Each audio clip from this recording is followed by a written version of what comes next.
Guys and girls, I believe that a couple of things on Bitcoin are extremely shocking. Specifically, how we lost the 200-week moving average in June of the previous bear market, just like what we're doing so now. Does this mean Bitcoin will continue on to do what we did in the previous bear markets? Well, we'll talk about that. We made a full video on strategy and how, under the name of a Bitcoin monetization program, Strategy decided to, well, pledge sales of Bitcoin to buy the fiat US dollar after saying, never sell your Bitcoin. Sell a kidney if you must, but keep the Bitcoin. Hell, sell a tooth if you must, but keep the Bitcoin. It's all pivoted away, and now they're buying more Bitcoin than they sell. And they never told you that MicroStrategy wouldn't sell Bitcoin. He was referring to us, of course. Duh. So we'll cover that. We'll talk a little bit more about inflation and how Bitmine seems to be accumulating when Saylor stopped his accumulation, and if that's actually a smart decision, at least from the perspective of a crypto kid. We'll dive not too deep into geopolitics. There isn't much to cover, but crucial updates nonetheless. And sadly, it has been the worst month ever for the Bitcoin ETFs since the inception of the Bitcoin ETFs. Those are the topics for today's quick video, guys and girls. If you enjoyed today's show, then make sure to do me a favor and destroy that like button. It is so appreciated. You have no idea how tremendous it is when you destroy the like button. Everyone on YouTube sees the video. So if you can, it would be amazing. We're here every single day, sometimes even twice a day if necessary. I'm telling you, you're not going to regret it. We put our hearts, soul, and tears into it sometimes, but we're here with daily videos. With that, let's dive straight into shocker number one. Now, shout out to Ben Cowan for highlighting the importance of the 200-week moving average. He's the first YouTuber that I've seen who spoke about this and brought this to attention. 200-week moving average is a great area for Bitcoin accumulation in history, right? In prior history, we bottomed at 200-week back in the bear market of 2015, in the bear market of 2019, even in COVID, we bottomed out. In the last cycle, it was different though. When we started to plateau in our exponential increase, Bitcoin began falling below the 200-week moving average. And when did we do that, guys and girls?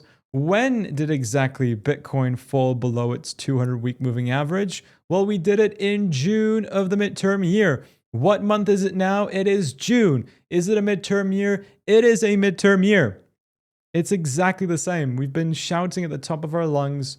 A lot of crypto YouTubers have been, but I would say more, we're expecting the breaking of the 4-year cycle. I'm proud to have played along with something that statistically and mathematically was just accurate, and I didn't want to, not go with the 4-year cycles because I wanted Bitcoin to go up more.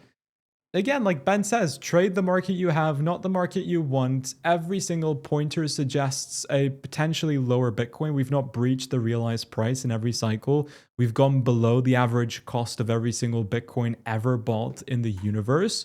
So things point towards a lower Q4.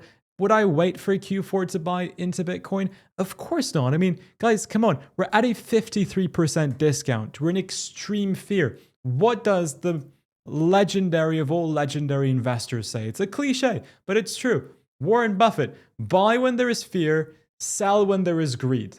Is Bitcoin any different to what it offered 8 months ago at 126K?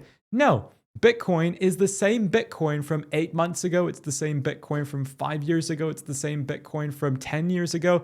Same product. Nothing has changed. You just operate in cycles. That is all. As long as the government prints money, which, hint, hint, they're going to continue to do so, things like Bitcoin, things like the S&P, things like gold will appreciate forever. That's the game. Hyperinflation, monetary debasements, 2 keywords to learn, which will set you financially free for the rest of your life. Think for a second. If 8 months ago, somebody gave you the opportunity to buy Bitcoin under $60,000 or at $60,000, at a 50% off, Would you have said, no, no, no, no, I'll wait for lower prices, or immediately purchased it? Wow, Japan is winning against Brazil, by the way. Oh my God. I need to watch this match as soon as I finish the video. The answer to that question is applicable right now. Like if at 126 you would have jumped at buying Bitcoin for 50% discount, then your answer should be the same because Bitcoin is the same Bitcoin. It's literally the exact same Bitcoin. Same product, cheaper price. Do not forget that. Speaking of cheaper prices, Michael Saylor, okay, I couldn't really segue it, so I tried to segue, but he's selling his Bitcoin. He wants to sell more Bitcoin to buy USD. Fantastic. To buy up some of his debt and, well, not buy the debt, but pay the interest and the dividends for the preferred equities and purchase some common A stock. The evolution is quite crazy. He went from never sell your Bitcoin just a year ago to sell a kidney if you must, but keep the Bitcoin, again from a year ago, to things like, well, he said also sell a tooth, but keep the Bitcoin. And let's have a quick listen to this clip and be all mind blown together. Here it goes. And I refused to do it because a troll on Twitter said, hey, you said never sell your Bitcoin. Like, okay, fine, I'll destroy $100 billion company so that I don't sell my Bitcoin. You know? Well, the point is, you said that. By the way, I said to you, never sell your Bitcoin.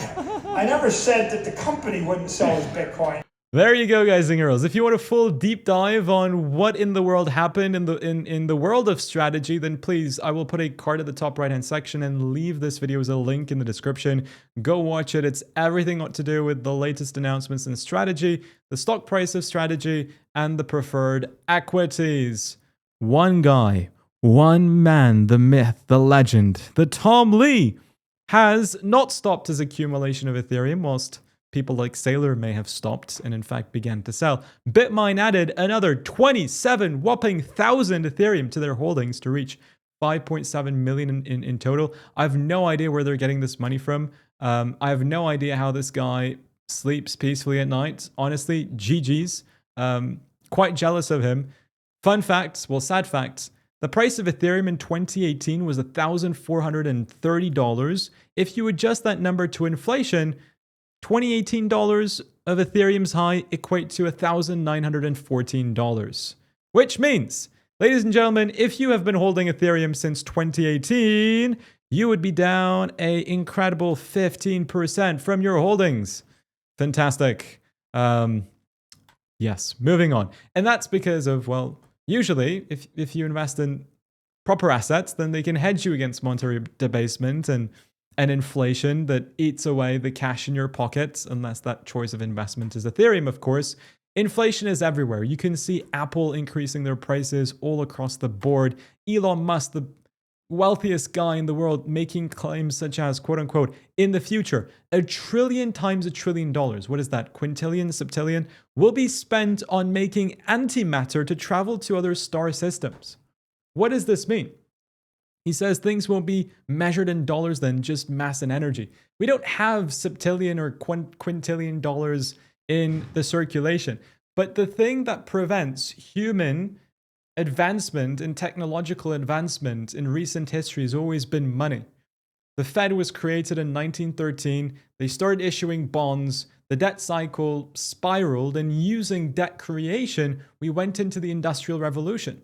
Look at how far civilization has come in just the 20th century leading into the 21st century. Why? Because we discovered infinite money glitch. Print, print, print, print, print. They will do that to go to space. They will do that to travel from, I don't know, Milky Way to Alpha Centauri B. Who knows? But it will come at a cost. It will come at a cost of tremendous inflation, where hard money assets will only have true value. Look, things won't be measured in dollars then. Just mass and energy. Just mass and energy. Bitcoin is monetary energy. You convert electrical energy, which is the miners hacking away at your mathematical equations that break the blocks to allow Bitcoin transactions to process. That is a direct transfer of electrical energy. Remember your high school physics. Electrical energy transferred into something they don't teach you in school, monetary energy. What's more valuable? Converting electrical energy to Bitcoin or pressing a button in the Fed that just creates random numbers on your screen. What's more valuable? It's obviously the Bitcoin. That's what you need to understand. If you want to win with Bitcoin, you need to understand what you're buying into. And then you'll have long-term conviction in these drops. It won't even bother you. Elon goes on to even say that the treasury will eventually just send money directly into people's bank accounts while you sit at home and robots do whatever they got to do. You think those dollars will have any value? No, they won't. What will have value is Bitcoin, at least in my personal, humble opinion. Finally, geopolitics. Over the weekend, we had geopolitical escalation. Quite interestingly, right an hour before market open, both sides agreed to a ceasefire. I'm done with politics. I'm really, really done with politics. It's just all a circus. It's all a tragic, tragic circus. Actually, there is one more topic which I forgot, and that is the ETF. Sadly, having the worst month ever, June is down $4 billion, but it's normal. Why is it normal? ETFs launched here. They never experienced a bear market. We're almost at the bottom of the bear market. Totally normal, but as a net, they're still up 22 billion in accumulation. Here to here, 22 billion. I think it is damn impressive. With that, guys and girls, thank you so much for watching. Have a fantastic rest of your evening, and I'll see you all on tomorrow's updates. See you guys. Bye-bye.